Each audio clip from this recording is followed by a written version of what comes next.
नमस्कार दोस्तों। क्या आप जानते हैं, एक बहुत ही कड़वा सच है।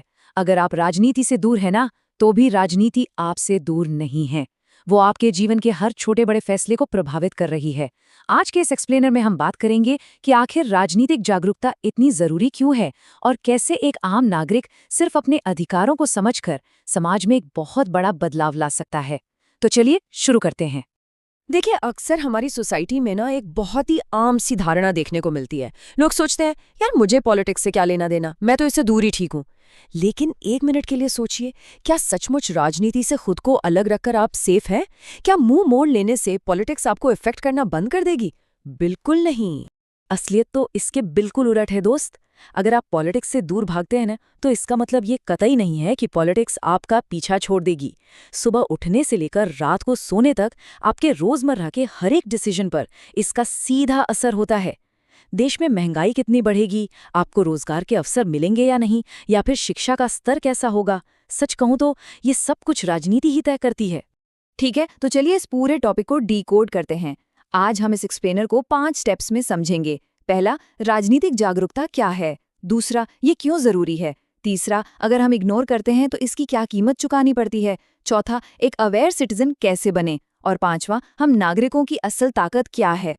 तो बिना किसी देरी के सबसे पहले बात करते हैं पार्ट 1 की, राजनीतिक जागरूकता यानी पॉलिटिकल अवेयरनेस आखिर है क्या। अक्सर हमें लगता है कि चुनाव वाले दिन जाकर बटन दबाना या टीवी पर नेताओं की बहस देख लेना ही जागरूकता है। बट एक्चुअल में ऐसा नहीं है। राजनीतिक जागरूकता का असली मतलब है सरकार के जो फैसले हैं, उनकी नीतियां हैं, देश के कानून और सबसे इम्पोर्टेंट आपके अपने फंडामेंटल राइट्स यानी मूल अधिकारों को समझना। ये चीजें सिर्फ नेताओं के लिए नहीं बनी है, बल्कि ये हर एक आम नागरिक के लिए बहुत बहुत जरूरी है। अब आते हैं पार्ट 2 पर। आखिर ये अवेयरनेस इतनी मायने क्यों रखती है? इसको एक बहुत ही रियल एग्जाम्पल से समझते हैं। यहाँ हम दो तरह के लीगल सिस्टम्स को देख सकते हैं। एक तरफ है ड्यू प्रोसेस यानी विधिक प्रक्रिया, जहाँ निष्पक्ष सुनवाई होती है, बचाव का मौका मिलता है और जब तक दोष साबित ना हो इंसान निर्दोष माना जाता है।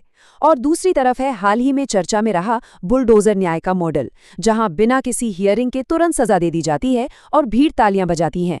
अब आप सोचिए, जब हम और आप अवेयर नहीं होते ना, तो हमारे मौलिक अधिकारों का पतन यहीं से शुरू हो जाता है। सही और गलत में फर्क करने और समाज में न्याय और बराबरी बनाए रखने के लिए आपका जागरूक होना लिटरली सबसे अहम है। अब बढ़ते हैं पार्ट 3 की तरफ, अज्ञानता की कीमत। अगर हम ध्यान नहीं देंगे तो क्या होगा। देखिए, डेवलपमेंट के नाम पर जो कुछ होता है ना, उसकी एक बहुत बड़ी हिडन कॉस्ट होती है। यहाँ आप देख सकते हैं, एक तरफ एक बैलेंस्ड इकोसिस्टम है, साफ हवा है, लोकल लोगों की आवाज सुनी जा रही है, और दूसरी तरफ है कंक्रीट के जंगल, जहाँ बिना सोचे समझे पेड़ काटे जा रहे हैं, लोगों को विस्थापित किया जा रहा है और कंस्ट्रक्शन बस बढ़ता जा रहा है। जब तक एक जागरूक समाज एनवायरनमेंट को बैलेंस रखने की डिमांड नहीं करेगा, तब तक ये विकास के नाम पर विनाश का खेल ऐसे ही बिना रोक टोक के चलता रहेगा। सिर्फ एनवायरनमेंट ही नहीं, जागरूकता की कमी के और भी बहुत नुकसान हैं। जैसे गलत नेताओं को चुन लेना, उनके झूठे वादों पर आंख बंद करके भरोसा कर लेना, हमारे अधिकारों का छिन जाना और समाज में भेदभाव का बढ़ना।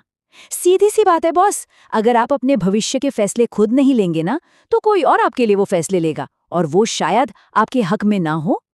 तो अब आता है पार्ट 4, हम एक जागरूक नागरिक कैसे बन सकते हैं। चलिए इसके कुछ प्रैक्टिकल स्टेप्स देखते हैं। लेकिन आगे बढ़ने से पहले मेरा आपसे एक सीधा सा सवाल है, क्या आप भी न्यूज़ या सोशल मीडिया पर परोसी जाने वाली कहानियों को बस वैसे ही मान लेते हैं, या उन पर कभी सवाल भी उठाते हैं?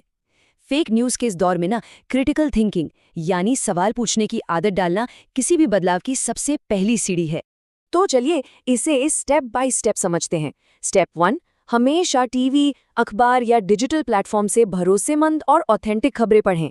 स्टेप 2, अपने देश के संविधान, अपने मूल अधिकारों और कर्तव्यों को समझें। स्टेप 3, जो लोग नीतियां बनाते हैं ना, उनसे सवाल पूछें, ये आपका हक है। स्टेप 4, अपनी फैमिली और दोस्तों के साथ इन सब मुद्दों पर खुलकर चर्चा करें। और स्टेप 5, सिर्फ अधिकार समझकर नहीं, बल्कि अपनी जिम्मेदारी मानकर सोच समझकर वोट दें। है ना बिल्कुल सिंपल। अब हम पहुंच गए हैं अपने आखिरी और सबसे इम्पोर्टेंट पार्ट पर, पार्ट 5, नागरिकों की ताकत। एक अवेयर सिटीजन क्या कुछ अचीव कर सकता है? सच कहूं तो बहुत कुछ। एक जागरूक नागरिक समाज में असली बदलाव ला सकता है। वो भ्रष्टाचार के खिलाफ बेखौफ होकर आवाज उठा सकता है। और सबसे बड़ी बात, वो देश के भविष्य के लिए एक सही और जवाबदेह लीडरशिप चुन सकता है। एक एक्टिव और सवाल पूछने वाली जनता ही इस पूरे सिस्टम को सही ट्रैक पर रख सकती है। तो आज के इस एक्सप्लेनर का सार बस इतना सा है, याद रखिए, लोकतंत्र में सबसे बड़ी ताकत जनता होती है, लेकिन तभी जब वो जागरूक हो। एक बेहतर समाज के लिए हमें सिर्फ भीड़ का हिस्सा नहीं बनना है, बल्कि एक्टिवली पार्टिसिपेट करना है। अगर आपको हमारा ये एक्सप्लेनर पसंद आया हो तो इसे लाइक, शेयर और सब्सक्राइब ज़रूर करें, ताकि ये जागरूकता और लोगों तक भी पहुंच सके। मिलते हैं अगली बार।